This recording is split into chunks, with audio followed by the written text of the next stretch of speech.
It's Wednesday morning and a very happy day. It is Yom Ha'azmaut, the 72nd anniversary of the establishment of a Jewish state, the state of Israel. We are such a lucky people. We who live in this generation are living in the greatest generation, the happiest generation for Jews in over 20 centuries. A remarkable time, a remarkable moment in history. In 1948, a state of 800,000 people surrounded by enemies that any rational person would think had no chance of survival. Today is a country of over 9 million people. The state of Israel has seen war, yes, and the state of Israel has also experienced unbelievable miracles. In 1948, the War of Independence fought against invading Arab armies, far outnumbered and far outgunned. The Jewish state survived. In 1967, Egypt, Jordan, Syria, swearing to push Israel into the sea. And Israel not only survived, but achieved a miraculous victory. A miraculous victory forged through the courage of Israeli soldiers and divine assistance. An unbelievable miracle. 1973, staving off again the design of the enemies. In 1976, in Entebbe, showing the world that terrorism can be defeated. And the rescue of hostages. The ingathering of immigrants, starting with Marvadak Samim, the magic carpet that brought Yemenite Jews in the early years of the state, to Operation Moses and Operation Solomon, the ingathering of Jews from the former Soviet Union. Remarkable achievements. And all of the pessimists have been proven wrong. All the things that they predicted about Israel in 2020 haven't been realized. In fact, we've seen the reverse.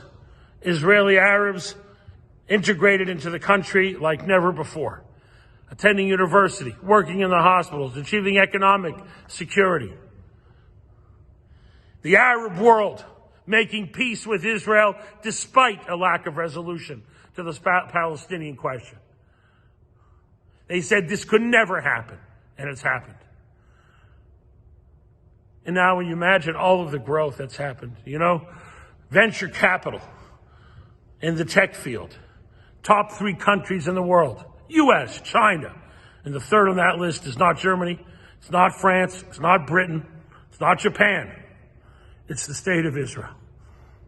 It is a success story beyond any of our imagination, and a country that created the most courageous and most ethical army that has ever existed.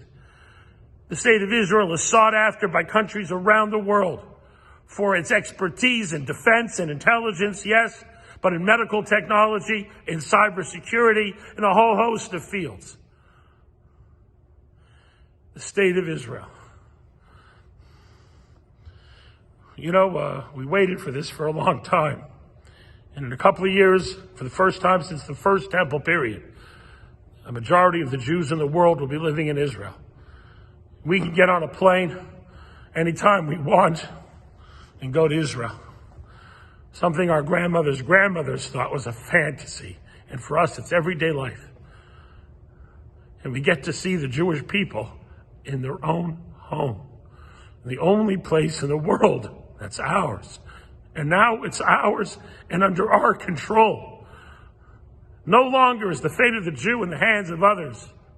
No longer are we at the mercy of anyone else. Today we have a state of Israel. And that's worth celebrating. It has invigorated us, it has given us all pride, and it has given us all the certainty that the Jewish future is not only secure, but the Jewish future will be characterized by ever-increasing beauty and creativity and devotion of one Jew to another. Yes, despite the cynics, as a country that has come together during this crisis in a remarkable way, of soldiers in B'nai Brak, of young people helping old people, every sector unifying in the face of a dangerous illness, but everyone has pulled together. Let's hope and pray that we appreciate this moment, that our children and grandchildren continue to appreciate the miracle of the state of Israel, and to celebrate Yom Ha'azmaut for what it is, a glorious day of joy and happiness and pride. Chag Yom Ha'azmaut Sameach.